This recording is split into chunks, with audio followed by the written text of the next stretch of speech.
I would put an IMO in the title of this video, but people gonna be clicking on this with rage, you know, shitting on the Demon Waifu game. That sounds kind of funny. Funny. Now, I admit, I'm not into puzzle games, nor am I into dating sims, so I'd be biased going into it. Despite this, I feel like the following review will be as unbiased as I possibly can be. Premise of the game is simple. Doom guy from Doom want to fuck hell instead of kill it. The game is free, and as long as it doesn't have any viruses or microtransactions, I can't really hate any free game at all. Puzzle sections, some of them were pretty fun. Mechanically, I questioned some of the level progression. You have a certain amount of moves, and moving a block or killing a demon costs a move. Walking on a spike costs an additional move. And my only real issue with some of the mechanics is more of a nitpick. I feel like it's pointless and a bit of a beginner's trap to count you failing to move a block as a movement. If you can't move something, why not just count as not a move? Like how your character can't move against a wall. It's just dumb. This mechanic, nitpick. What isn't a nitpick is the absurd difficulty spike midway through the game. Like it's insane. I'm bad at games. I'm even worse at puzzle games. I was on a massive sleep deficit playing this game for the first time at 3 a.m. and I was able to beat like the first third of the game in 2 or 3 attempts at a time. I was basically closing my eyes. I was almost closing my eyes. I was so close to sleeping. I was worried I was gonna have a weird ass wet nightmare or some shit playing this for too long. So that's a pretty easy first third of the game. And the next level had like 40 possible moves you were allowed. Oh my god. Meanwhile, the previous ones were like 8 or 9. Prior to this level, I was borderline asleep, and now I'm just like, I can't do this awake without a little walkthrough. Now, hard levels aren't badly designed, nor are the easy levels. They can be enjoyable depending on your skill level. The problem is just the spike. The spike is so dramatic and consistent through the rest of the game.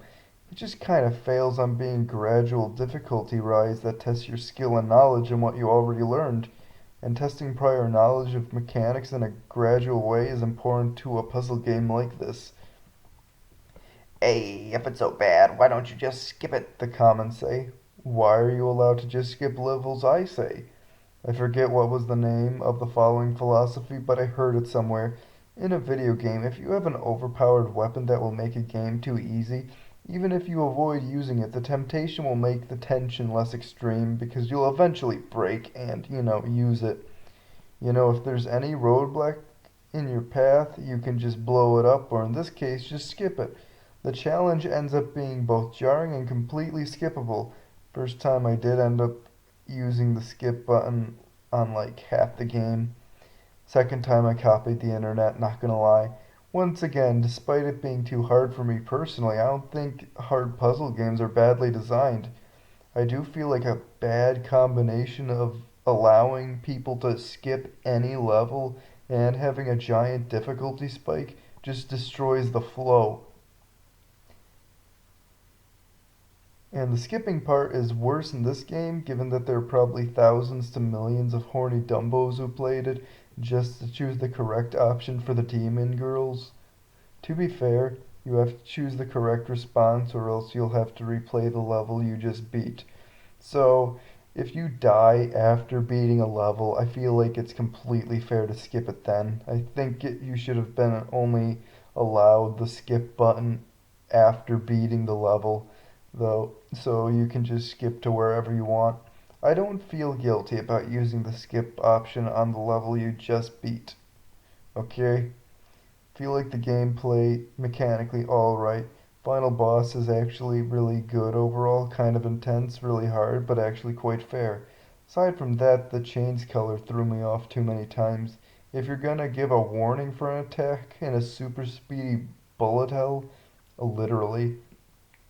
It shouldn't look exactly like the actual attempt of an attack, except two computer shades darker. It gets to be a serious problem when there are so many chains at once and you can't tell what's an attack or a warning for an attack. Art, unanimously good, obviously. Animation's good. Controversial opinion time. The most controversial one yet. The designs. I know this is fan art, but this is a really good visual representation of what I'm talking about.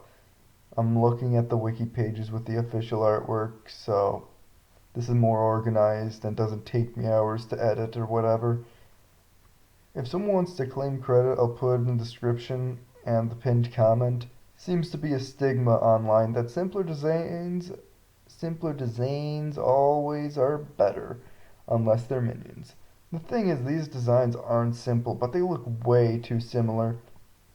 Technically, you can tell them apart. Beelzebub, Azazel, Judgment, those guys are obviously unmistakable. But I showed my sister and she thought most of these characters were the same with different outfits or expressions.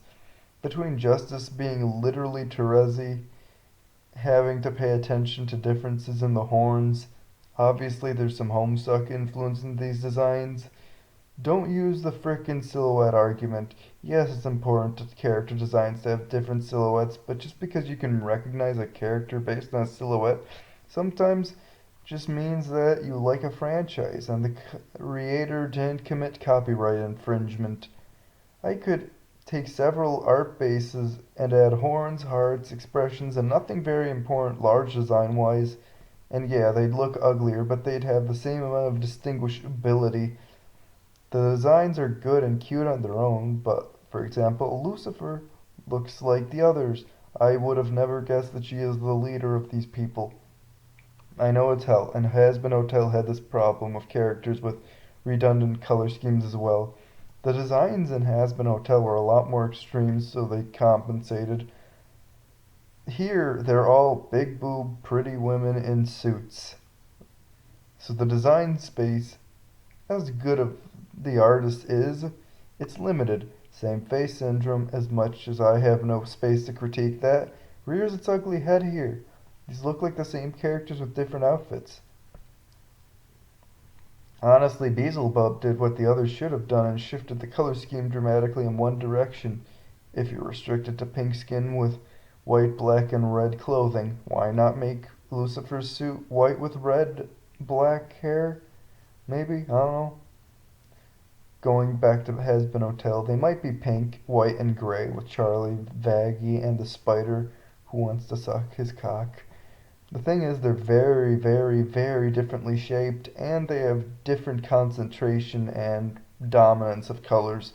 Charlie is kind of more like these guys, smooth, with primarily a pink suit and white skin. Vaggie is sharp and stiff with skinny features, jagged gray skin, and light gray shirt thing, whatever it's called. Blech. Angel, you can't mistake Angel. Oh my god. Also, primarily white and secondarily pink, so it's like a reverse color scheme of Charlie. What about Cerebus, Lucifer, Modus, Melina, and Pandemonic? They all have dress suits, black suits, red undershirts, white hair, pink skin, big boobs, look proportionate, yada yada. Little things like sunglasses and horns are great for getting close to see them, but a profile shot, looking at it, not paying attention to it, I'm not gonna tell them apart. Summarize my issues with these character designs. I won't remember the differences by the time this is over. Too many little details I have to actively pay attention to differentiate these characters with similar shapes and color schemes. Feel like they're getting more creative with the color schemes would help a great deal. From a distance, though, I'll see this thing meld together. In high school, seeing a class of people in a graduation year I didn't pay attention to is easier to differentiate than the people in this game. The story, it's fine, it does what it does. I kind of like that Helltaker is like a nihilistic Chad. Also, I like how the game tries to be cute a bit. It gets really cringy when they dive into the inevitable BDSM overtones that will be mentioned with a premise like this. I'm mostly talking about Helltaker's conversation with Zadrada in the epilogue, like, ew. Kind of like they punished the player for being creepy earlier in the game, though. Why did I talk about this? Well, there's this thing on the internet for the past decade. Indie games take the internet by storm and become obsessed over an intense amount of time. Slender, Minecraft, Undertale, Five Nights at Freddy's. Those are the big ones. After 2016, all the games in the cringy fandom limelight for like 6 months at a time. Baldi's Basics, That Neighbor Scam, Doki Doki, Cuphead, Bendy and the Kink Machine. And we honestly haven't really had one in a while. This gives me signs that this will be the next kind of big thing on the internet. Like, Doki Doki level, not Undertale level. And despite not personally liking the game too much, I'm actually okay with this. Like all indie games, I like the little guy getting support. More importantly, one of the things fandoms did to the other games is they misrepresented everything. Steve from Minecraft, sans Undertale, the fucking purple guy, got turned into really sexual to tsundere, edgy murderers who got in shy romantic situations. Blame Tumblr. Tumblr was bad enough because of that philosophy. They even fucked up turning JoJo gay, and JoJo was already gay. Thing is, this game is about mature women with big tits, already sexualized, already has creepy undertones, sexual undertones. Sometimes the characters get shy and nervous and blushy with all that tumblery wholesomeness thrown into the mix. Of the bad Phantom games I've played, this is probably in the middle in terms of quality. In terms of the ones to get a bad fandom, the fandom will ironically not even be that bad because it's going to be faithful to the source material for once. I don't know why it took the internet 10 fucking years to find an did I say Indian? Indie game appropriate to shove cringy and weirdly sexual to tsundere comic dubs Rule 34 everywhere in the YouTube video recommendations, but they did it. Once again, 10 years, but hey, after seeing a Let's Play, I don't have to worry about going to jail because of a thumbnail of a video that says recommended for once. So I celebrate this victory. I miss I miss a bullet. I think I missed a bullet. I can't talk today. Oh my god. Yesterday was not a good day.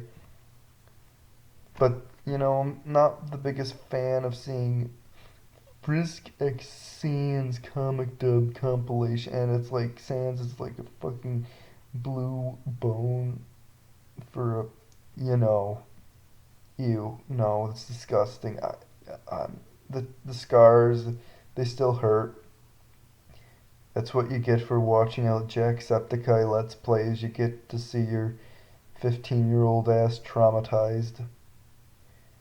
It's not as bad as Five Nights at Freddy's, where it's like they are robot, furry, children corpses in torture suits.